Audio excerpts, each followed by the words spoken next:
नमस्कार, आप देख रहे हैं सत्य हिंदी और मैं हूं आपके साथ कृति सिंह। आइए रुक करते हैं इस वक्त की बड़ी खबरों की ओर। संसद में गूंजा जो उचित समझो वो करो का नारा। राहुल गांधी का पीएम मोदी पर तंज, कांग्रेस का जोरदार। संसद भवन परिसर में शुक्रवार को कांग्रेस सांसदों ने जो उचित समझो वो करो को नारा बना लिया। राहुल गांधी भी लगातार यही कहते नजर आए। पत्रकारों ने जब उनसे प्रधानमंत्री मोदी के राज्यसभा भाषण पर सवाल पूछा तो राहुल ने यही जवाब दिया, जो उचित समझो वो करो। दरअसल राहुल गांधी पूर्व सेना प्रमुख जनरल नरवणे की किताब में दिए गए दावे का हवाला देकर प्रधानमंत्री पर तंज कस रहे थे। फिर किताब में कहा गया है कि चीन के कैलाश रेंज मामले में प्रधानमंत्री ने यही वाक्य कहा था। इसी मुद्दे को लेकर कांग्रेस ने संसद में सरकार पर हमला तेज कर दिया और दोनों सदनों में हंगामा होता रहा। इस्लामाबाद में इमामबाड़े पर आत्मघाती हमला, 31 की मौत। पाक राजधानी में बड़ा धमाका, सैकड़ों घायल। नमाज के वक्त हमला, पूरे शहर में अलर्ट जारी। पाकिस्तान की राजधानी इस्लामाबाद में एक इमामबाड़े में हुए आत्मघाती हमले में कम से कम 31 लोगों की मौत हो गई और 169 लोग घायल हो गए। ये धमाका शहर के शहजाद टाउन इलाके में स्थित तरलाई इमामबाड़ा में हुआ। पाकिस्तानी मीडिया के मुताबिक हमलावर ने दोपहर के समय मुख्य गेट पर खुद को उड़ा लिया। सुरक्षा गार्डों ने उसे अंदर जाने से रोक लिया था, जिससे बड़ा नुकसान टल गया। धमाके से गेट और आसपास की इमारतों को भारी नुकसान पहुंचा। घायलों को पॉलीक्लिनिक अस्पताल में भर्ती कराया गया है। प्रधानमंत्री शहबाज शरीफ ने हमले की निंदा की और गहरा दुख जताया। जनकपुरी हादसा, जल बोर्ड के 3 इंजीनियर सस्पेंड। गड्ढे में मौत के बाद सरकार की बड़ी कार्रवाई, जांच समिति करेगी जिम्मेदार तय। दिल्ली के जनकपुरी में गड्ढे में गिरकर बाइक सवार युवक की मौत के मामले में दिल्ली सरकार ने बड़ी कार्रवाई की है। दिल्ली जल बोर्ड के 3 इंजीनियरों को सस्पेंड कर दिया गया है। इनमें एक एग्जीक्यूटिव इंजीनियर, एक असिस्टेंट इंजीनियर और एक जूनियर इंजीनियर शामिल है। ये तीनों अधिकारी जनकपुरी लाइन रिहैबिलिटेशन प्रोजेक्ट से जुड़े हुए थे। मंत्री प्रवेश साहिब सिंह ने बताया कि शुरुआती जांच के बाद ये कदम उठाया गया है। हादसे के बाद मौके से जो तस्वीरें सामने आई हैं, उनमें युवक अपनी बाइक के साथ गड्ढे के नीचे पड़ा दिख रहा है। जांच समिति ये देखेगी कि बैरिकेड, चेतावनी बोर्ड और लाइट की व्यवस्था थी या नहीं। आगे और भी कार्रवाई हो सकती है। मोदी के भाषण पर खड़गे का हमला, बोले एक भी सवाल का जवाब नहीं। राहुल बोले उद्धरण से क्यों डरती है सरकार। राज्यसभा में प्रधानमंत्री नरेंद्र मोदी के भाषण पर कांग्रेस अध्यक्ष मल्लिकार्जुन खड़गे ने कड़ी प्रतिक्रिया दी है। खड़गे ने कहा कि प्रधानमंत्री ने 97 मिनट का भाषण दिया, लेकिन राष्ट्रपति के अभिभाषण पर विपक्ष ने जो सवाल उठाए थे उनका एक भी जवाब नहीं दिया। उन्होंने आरोप लगाया कि प्रधानमंत्री केवल 100 साल, 75 साल और 50 साल की बातें करते रहे। खड़गे ने जनरल नरवणे की किताब को लेकर भी सवाल उठाए और कहा कि संसद में ये कहना कि किताब प्रकाशित नहीं हुई, विशेषाधिकार हनन का मामला बनता है।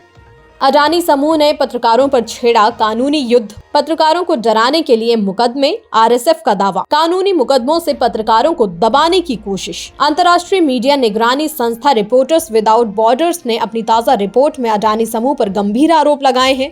आरएसएफ का कहना है कि गौतम अडानी के नेतृत्व वाला ये कॉरपोरेट समूह बीते कई सालों से खोजी पत्रकारों और मीडिया संस्थानों के खिलाफ कानूनी मुकदमों का सहारा ले रहा है ताकि उनकी रिपोर्टिंग को रोका जा सके। आरएसएफ के मुताबिक ये मुकदमे लंबे, महंगे और डराने वाले होते हैं, जिनका मकसद पत्रकारों को मानसिक और आर्थिक रूप से थका देना है।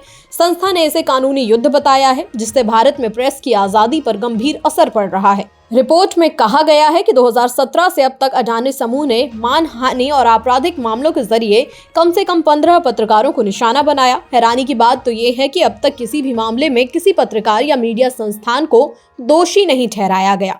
फिर भी कुछ मामलों में अदालतों ने अंतरिम रोक लगाई, जिससे पत्रकारों को अस्थायी तौर पर चुप रहना पड़ा। आरएसएफ का कहना है कि इस समय भी कम से कम 9 पत्रकार अलग अलग मुकदमों में फंसे हुए हैं। इनमें परंजॉय गुहा ठाकुरता, अबीर दास गुप्ता और रवि नायर जैसे नाम शामिल हैं। 108 हेक्टेयर गौचर भूमि मामला, अडानी पोर्ट्स को सुप्रीम कोर्ट से राहत। सुप्रीम कोर्ट ने हाई कोर्ट का आदेश रद्द किया। बिना सुनवाई आदेश टिकाऊ नहीं, सुप्रीम कोर्ट का कहना। सुप्रीम कोर्ट ने गुजरात हाई कोर्ट के उस आदेश को रद्द कर दिया है जिसमें मुंद्रा में अडानी पोर्ट्स को आवंटित 108 हेक्टेयर गौचर भूमि वापस लेने के निर्देश दिए गए थे। ये मामला Adani ports and special economic zone बनाम गुजरात सरकार से जुड़ा हुआ है।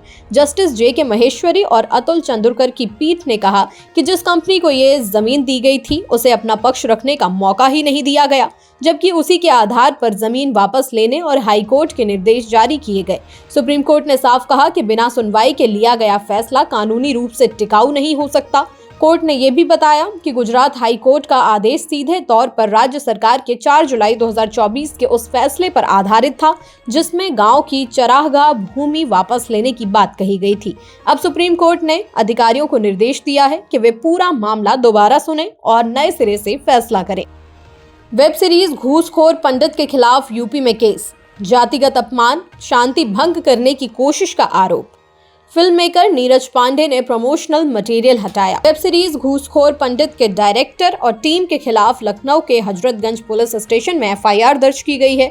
वेब सीरीज पर जातिगत अपमान, सामाजिक आक्रोश और शांति भंग करने की कोशिश का आरोप लगाया है। इसमें कहा गया, वेब सीरीज का शीर्षक एक विशेष समुदाय जाति ब्राह्मण को लक्षित कर अपमानित करने के उद्देश्य में रखा गया है। फिल्म के नाम और सामग्री को लेकर ब्राह्मण समाज और कई सामाजिक संगठनों में भारी गुस्सा है। संगठनों ने इसके खिलाफ उग्र प्रदर्शन की भी चेतावनी दी है। वहीं फिल्म मेकर नीरज पांडे ने भी अपनी फिल्म घूसखोर पंडित पर आधिकारिक बयान जारी किया है। उन्होंने पोस्ट किया, हमारी फिल्म एक फिक्शनल कॉप ड्रामा है और पंडित शब्द का इस्तेमाल सिर्फ एक काल्पनिक किरदार के बोलचाल वाले नाम के तौर पर किया गया है। कहानी एक व्यक्ति के काम और फैसलों पर केंद्रित है और किसी जाति, धर्म या समुदाय पर कोई टिप्पणी नहीं करती या उसका प्रतिनिधित्व नहीं करती। उन्होंने लिखा कि हम जानते हैं कि फिल्म के टाइटल से कुछ दर्शकों को ठेस पहुंची है और हम उन भावनाओं को समझते हैं। इन चिंताओं को देखते हुए हमने फिलहाल सभी प्रमोशनल मटेरियल हटाने का फैसला किया है, क्योंकि हमारा मानना है कि फिल्म को पूरी तरह से उस कहानी के संदर्भ में समझा जाना चाहिए जो हम बताना चाहते थे, ना कि कुछ हिस्सों को देखकर कोई राय बनाई जाए।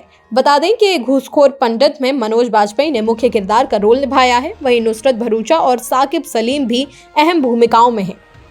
बिहार चुनाव रद्द कराने की याचिका पर एससी में खारिज। प्रशांत किशोर की जनसुराज को झटका। सुप्रीम कोर्ट ने कहा, प्रचार का मंच नहीं अदालत, जनता ने आपको नकारा। सुप्रीम कोर्ट ने शुक्रवार को चुनावी रणनीतिकार से नेता बने प्रशांत किशोर की पार्टी जनसुराज की उस याचिका को खारिज कर दिया जिसमें नवंबर में हुए बिहार विधानसभा चुनाव के नतीजों को रद्द करने की मांग की गई थी।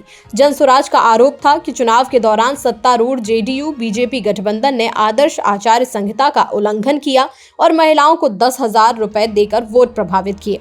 हालांकि सीजेआई सूर्यकांत की अगुवाई वाली बेंच ने याचिका सुनने से इनकार कर दिया। अदालत ने कहा कि जब जनता ने आपको नकार दिया तो क्या अब आप न्यायपालिका के मंच का इस्तेमाल प्रचार के लिए करेंगे? कोर्ट ने जनसुराज को सुप्रीम कोर्ट से राहत देने के बजाय बिहार हाई कोर्ट जाने की सलाह दी। एप्स्टीन फाइल्स में हरदीप पुरी का नाम फिर चर्चा में। एप्स्टीन ने सहायक के लिए मांगा वीजा, हरदीप ने की मदद। महुआ मोइत्रा ने साझा किया है स्क्रीनशॉट। टीएमसी सांसद महुआ मोइत्रा ने सोमवार को जेफरी एप्स्टीन फाइल से जुड़ा एक नया दावा किया है। महुआ ने सोशल मीडिया पर एक ईमेल का स्क्रीनशॉट साझा किया जिसमें केंद्रीय मंत्री और पूर्व राजनयिक हरदीप सिंह पुरी का नाम फिर से सामने आया है। महुआ मोइत्रा के मुताबिक इस ईमेल में जेफरी एप्स्टीन ने हरदीप पुरी से भारत में एक शादी में शामिल होने के लिए अपनी सहायक को जल्दी वीजा दिलाने की मदद की मांग की थी।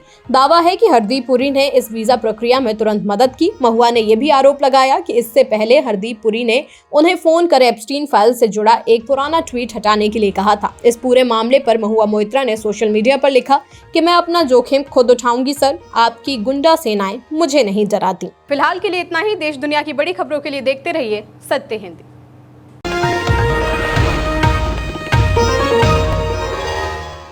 Copyright disclaimer under Section 107 of the Copyright Act 1976. Allowance is made for fair use for purposes such as criticism, comment, news reporting, scholarship, and research. Fair use is a use permitted by copyright statute that might otherwise be infringing.